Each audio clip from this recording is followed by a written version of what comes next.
Welcome to মনোবল global academy, the hub of scientific happiness.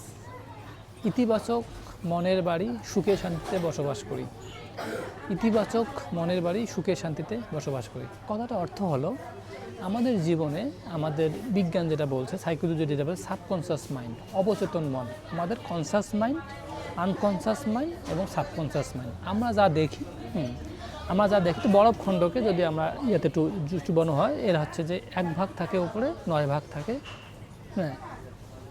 কি জলের নিচে। তো আমাদের সাবকনসিয়াস মাইন্ড হচ্ছে যে আমাদের অবচেতন মন, এটা আমাদের মনের বাড়ি। ইতিবাচক মনের বাড়ি, সুখে শান্তিতে বসবাসের কথার অর্থ হলো আমি যখন যেখানে যে পরিবেশে আসি না কেন, যত নেতিবাচক থাকুক না কেন, ভয় পেরেশানি উদ্বিগ্ন থাকুক না কেন, আমরা মনে মনে ভালো ভাববো। তাহলে কীভাবে ভালো ভাবতে পারি? নেতিবাচক চিন্তাকে ইতিবাচকভাবে ভাবা। ইতিবাচকভাবে ভাবা, যেমন আমার একটা কাজ, আমি একটু সমস্যার মধ্যে পড়ে গেছি, ইতিবাচকভাবে ভাববো, এটা এইভাবে সমাধান হবে, এভাবে হতে পারে, আমি তো সমাধানের দিকে যাচ্ছি, বা এটা একটু সমাধান হবে, বা এটা পরিবর্তন আসবে। এই যে যদি ইতিবাচক মেসেজ দেই, তখন কি ওই কাজটা হওয়ার জন্য সকল ধরনের মেকানিজম তৈরি হবে। সকল ধরনের ওইটাকে পাওয়ার জন্য সকল ধরনের ক্ষেত্র তৈরি হবে। আর যদি আমি নেতিবাচক মতামত দেই, মেসেজ দেই এবং চিন্তা করি, তখন আমাদের ওই কাজটা না হওয়ার জন্য সকল ধরনের মেকানিজম তৈরি হতে পারে, তৈরি হবে।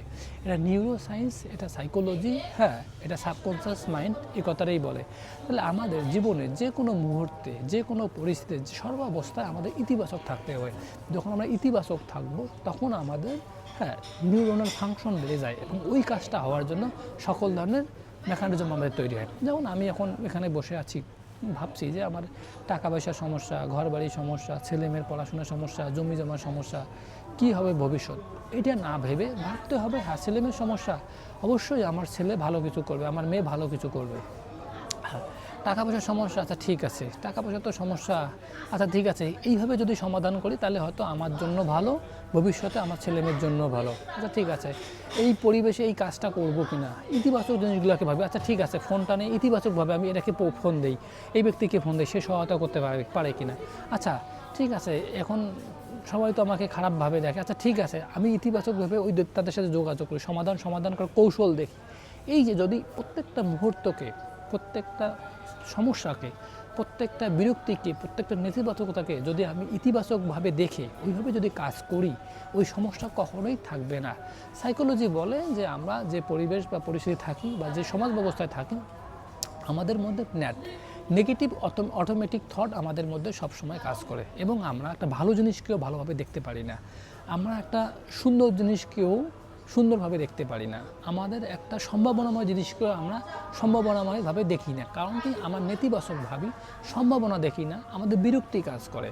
তো এই জন্যই আমরা বলছি ইতিবাচক মনের বাড়ি, সুখে শান্তিতে বসবাস করি।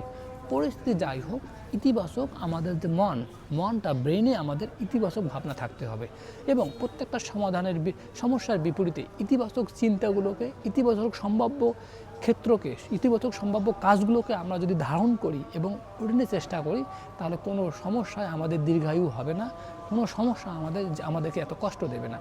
তো সমস্যা সমাধান হোক, আর আমাদের কথাটা আবার স্পন্দিত হোক হৃদয়ের মধ্যে, যে ইতিবাচক মনের বাড়ি, সুখে শান্তিতে বসবাস করি। সবাই ভালো থাকবেন, সবাইকে অনেক ধন্যবাদ।